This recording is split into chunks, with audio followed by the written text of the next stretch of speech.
जय श्री राम, वंदे मातरम। मित्रों, मैं पिछली बार भी अपने वीडियो में आपको बताने का प्रयास किया था कि इस देश का राष्ट्रपिता कोई हो नहीं सकता, लेकिन हम भ्रम में जी रहे हैं, क्योंकि हम कभी विचार ही नहीं करते कि इस राष्ट्र का पिता कैसे कोई हो सकता है।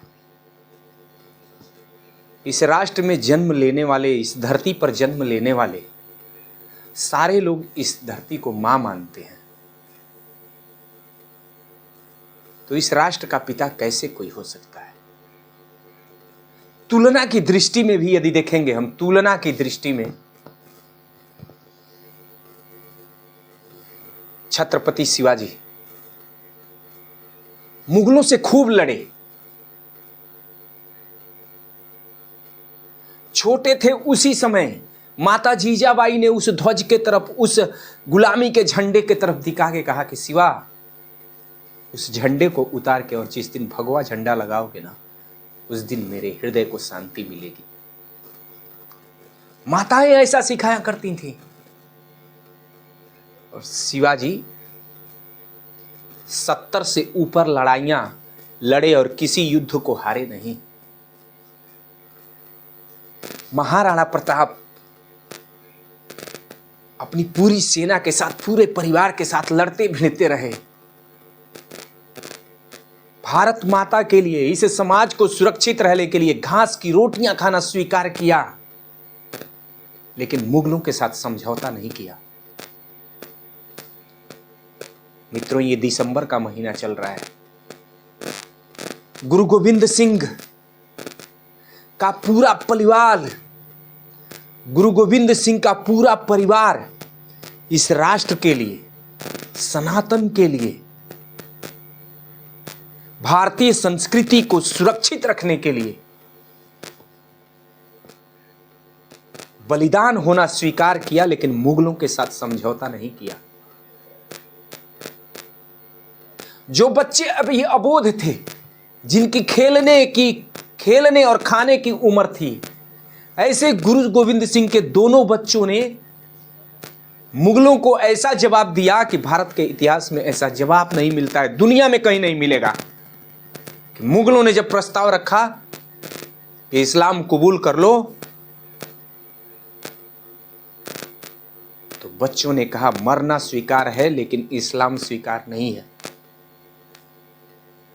इन तीनों महापुरुषों ने कभी ऐसी इच्छा व्यक्त नहीं की कि हम भारत के राष्ट्रपिता हो जाएं।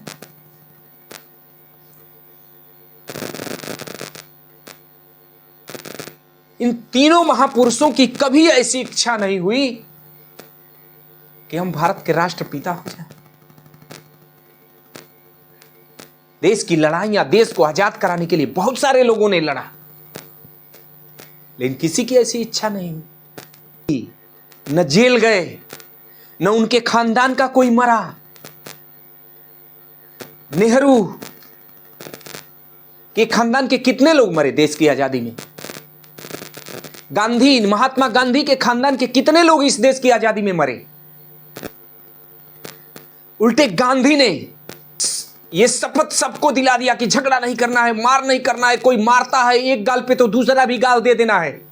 और ऐसा किया इस बेचारे ने कि लाखों लाख लोगों को, निर्दोष लोगों को लाठी और डंडों से, अंग्रेजों के लाठी और डंडों से मरवा डाला।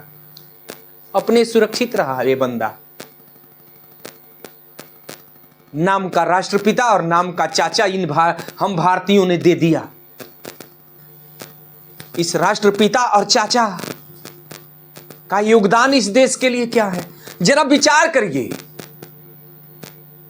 ये मैं इस तरह से बोल रहा हूं, जरा विचार करिए कि देश का कोई राष्ट्रपिता हो सकता है क्या? मैंने इतने अवतार हुए इस सृष्टि में, किसी को तो हमने राष्ट्रपिता नहीं लिखा कागज में। इन्हें कैसे क्यों लिख दिया गया? इसलिए मेरे मित्रों, मैं तुम्हें जगाने आया हूं, मैं तुम्हें बताने आया हूं, इस शब्द को खत्म करना चाहिए सरकार को कि इस देश का राष्ट्रपिता कोई नहीं हो सकता। भगत सिंह का योगदान इस देश के लिए नहीं है, चंद्रशेखर आजाद का योगदान इस देश के लिए नहीं है, लाला लाजपत राय जो गांधी के ही नेतृत्व में चल रही यात्रा में बेचारे लाठी खाए और उस लाठी से उनका देहांत हो गया। इस नाम के राष्ट्रपिता ने कितनों को मरवा डाला। इन पे एफआईआर होना चाहिए। खानदान का देश की आजादी में कोई मरा नहीं।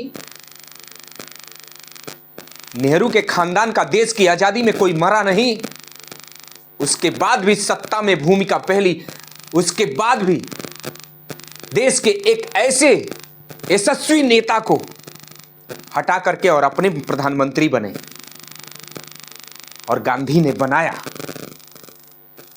इन दोनों की बहुत बड़ी चाल थी जो राष्ट्र को इस्लामीकरण के तरफ ढकेले, और आज उसी का फल हम सभी हिंदू पा रहे हैं। इसलिए मेरे मित्रों, आप सभी से आग्रह करने आया हूं कि आप सभी अपने वीडियो के माध्यम से, अपनी लेखनी के माध्यम से, अपने फेसबुक पे, ट्विटर पे जहां लिखते हैं वहां लिखिए कि इस देश का कोई राष्ट्रपिता नहीं हो सकता, इस शब्द को खत्म किया जाए। सावधान रहें, सजग रहें। जब भी अवसर मिले राष्ट्र के प्रति खड़ा होकर के भारत माता वंदे मातरम की जय बोलने का प्रयास करें। जय जय सिया राम।